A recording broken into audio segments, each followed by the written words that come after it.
ఫ్రెండ్షిప్లో మనం చాలాసార్లు మన ఫ్రెండ్స్తో ఛాలెంజ్ చేస్తూ ఉంటాం. దమ్ముంటే ఇది చేయి అది చేయి అని, అవునా? అప్పుడప్పుడు అడ్వెంచర్ కూడా చేస్తుంటారు. Different types of adventures. మన ఫ్రెండ్స్తో లేదా మన ఫ్యామిలీ మెంబర్స్తో. ఈరోజు ఈ అడ్వెంచర్ చేద్దాం, డిఫరెంట్ ఎక్స్పీరియన్స్ ఉంటుంది అని.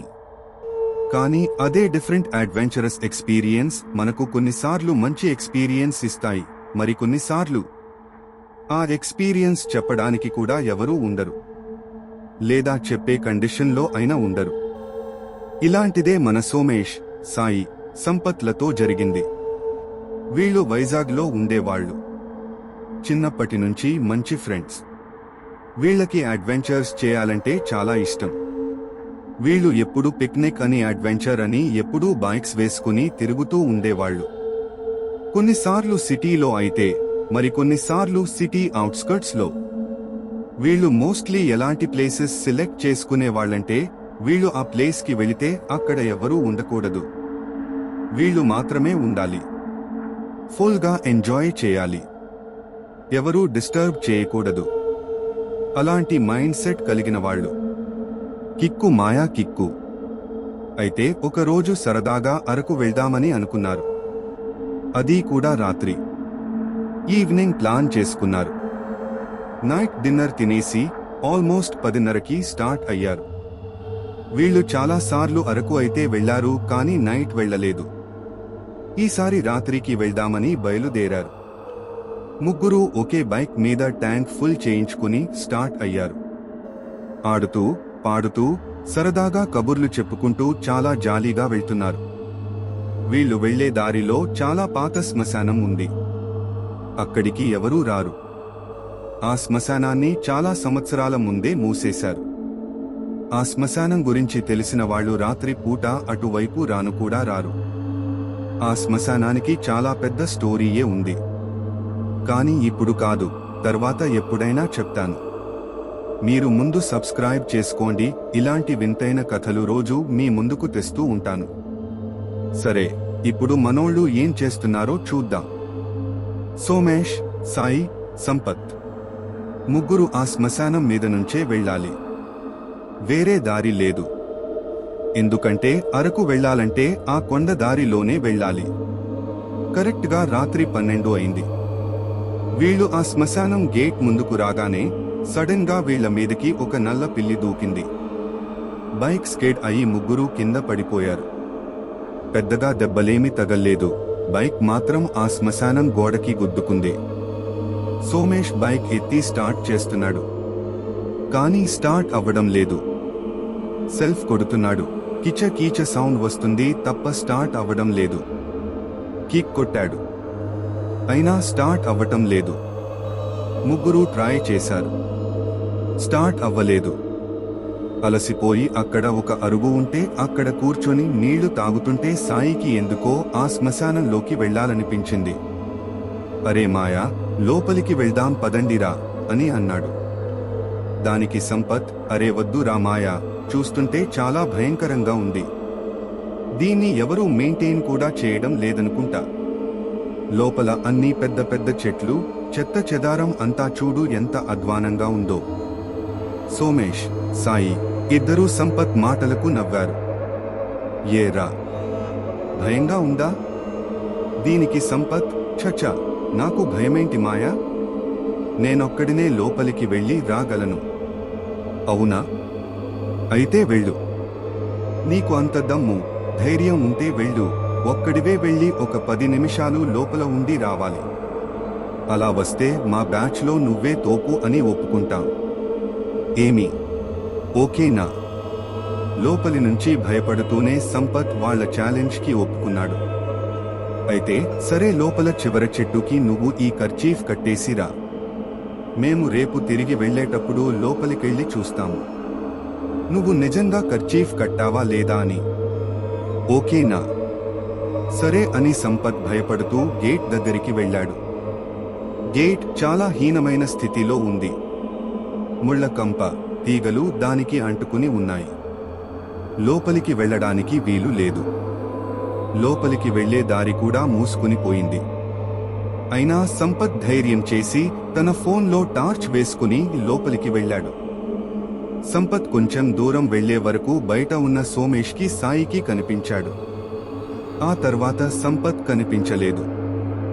సరే వస్తాడు కదా అని సోమేష్, సాయి బయట వెయిట్ చేస్తున్నారు. చాలా సేపయ్యాక సంపత్ ఆ కర్చీఫ్ చెట్టుకు కట్టేసి బయటకు వచ్చేశాడు. అరే మాయా, కర్చీఫ్ చెట్టుకి కట్టేశావా నిజంగానే అని సోమేష్ అడిగాడు. దానికి సంపత్ హా అని చాలా విచిత్రంగా సమాధానం ఇచ్చాడు. సరే నేను బైక్ స్టార్ట్ చేసి చూస్తాను అని సోమేష్ బైక్ మీద కూర్చొని ఒక్క కిక్ కొట్టాడు. అంతే, బైక్ వెంటనే స్టార్ట్ అయింది. హమ్మయ్యా, బైక్ స్టార్ట్ అయింది, వెళ్దాం రండి అని ముగ్గురు అరకుకు బయలుదేరారు.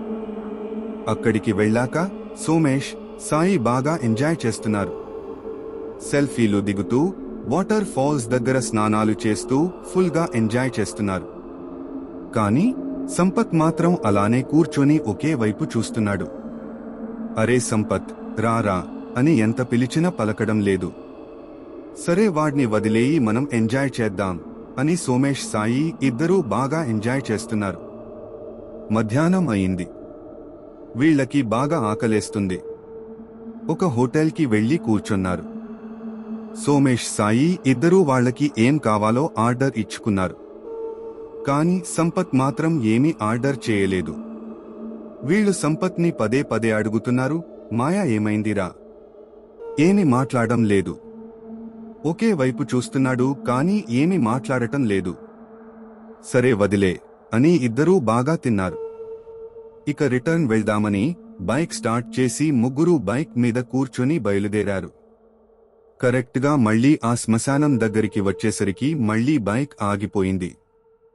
ఎంత స్టార్ట్ చేస్తున్నా స్టార్ట్ అవ్వడం లేదు. అప్పుడు సాయి ఒక్కసారిగా శ్మశానం వైపు చూశాడు. మాయా, రాత్రి కూడా బైక్ ఇక్కడే ఆగింది, గుర్తుందా అని అడిగాడు. దానికి సోమేష్, అవును కదా, రాత్రి దీన్ని చూస్తే భయం వేసింది మాయా. ఇప్పుడు మామూలుగా కనిపిస్తుంది. అవును మాయా, మనం సంపత్ గాడికి ఏదో టాస్క్ ఇచ్చాం కదా, చేసి ఉంటాడా? పద మాయా, లోపలికి వెళ్లి చెట్టుకి కర్చీఫ్ కట్టాడో లేదో చూద్దాం అని ముగ్గురూ లోపలికి వెళ్లారు.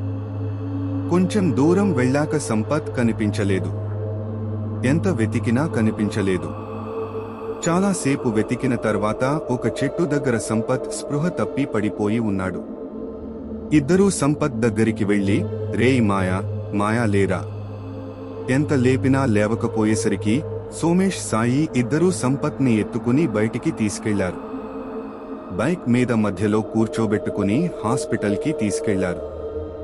సంపత్ ఒక రోజంతా హాస్పిటల్లో ట్రీట్మెంట్ తీసుకున్న తర్వాత అప్పుడు కళ్ళు తెరిచాడు. సోమేష్ సాయి ఇద్దరూ సంపత్ని అడిగారు, అరే ఏమైందిరా, అంతవరకు మాతో పాటు ఉన్నావ్, సడన్ గా ఏమైందిరా అని సాయి అడిగాడు.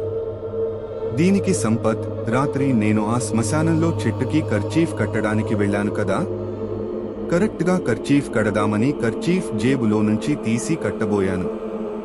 సడన్ గా ఎవరో నన్ను వెనకల నుంచి వీపు మీద కొట్టారు. ఆ దెబ్బకు నేను అక్కడే పడిపోయాను. ఆ తర్వాత ఏం జరిగిందో తెలీదు. ఇదిగో ఇప్పుడు లేచి చూస్తే ఇక్కడ హాస్పిటల్లో ఉన్నాను. సోమేష్ సాయి ఇద్దరూ ఒకరి మొహాలు ఒకరు చూసుకున్నారు. అయితే మనతో పాటు అరకు వచ్చింది సంపత్ కాదా? మరి మనతో వచ్చింది ఎవరు? సెల్ఫీలు తీసుకున్నారు కదా, ఆ ఫోటోస్ చెక్ చేశారు. అంతే, ఒక్కసారిగా షాక్ అయ్యారు. ఎందుకంటే వీళ్లు తీసుకున్న ఏ ఒక్క సెల్ఫీలోనూ సంపత్ లేడు. మరి మనతో పాటు వచ్చిన ఆ సంపత్ ఎవరు? దీనికి ఎవ్వరి దగ్గర సమాధానం లేదు. నిజమైన ఈ సంపత్ చెప్పగలడా? ఈ సంపత్ స్పృహ తప్పి పడిపోయి ఉన్నాడు అంటే ఈ సంపత్కి ఏమీ తెలీదు. అయితే మరి ఎవరు దీనికి జవాబు చెప్తారు? ఇప్పటికీ ఇది ఒక మిస్టరీగానే ఉండిపోయింది. ఆ శ్మశానం గురించి తెలిసిన వాళ్ళని అడిగితే ఏదైనా తెలుస్తుందని నేను అనుకుంటున్నాను. మరి దీనికి మీరేమంటారో కామెంట్లో రాయండి. ఈ కథ విన్నాక మీకేమనిపిస్తుంది? ఈ కథ మీకు నచ్చిందనే అనుకుంటున్నాను. మీకు ఈ కథ నచ్చితే లైక్ చేయండి. నచ్చకపోతే ఎందుకు నచ్చలేదో కామెంట్ చేయండి. కథ నచ్చినా నచ్చకపోయినా సబ్స్క్రైబ్ చేసుకోవడం మాత్రం మరచిపోవద్దు.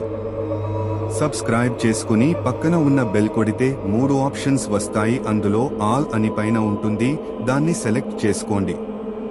ఎందుకంటే ఇలాంటి మరెన్నో భయంకరమైన సంఘటనలు మీ ముందుకు ప్రతిరోజు తెస్తూనే ఉంటాను. ఇలాంటి సంఘటనలు మీతో లేదా మీకు తెలిసిన వాళ్ళ జీవితంలో జరిగి ఉంటే మాకు వ్రాసి పంపండి, ఎందుకంటే రేపు రాబోయేది మీ కథే అయి ఉండవచ్చు. ఓకే, మరి రేపు కలుద్దాం ఒక కొత్త కథతో. అంతవరకు సెలవు. నమస్కారం. మీకు శుభం కలుగుగాక.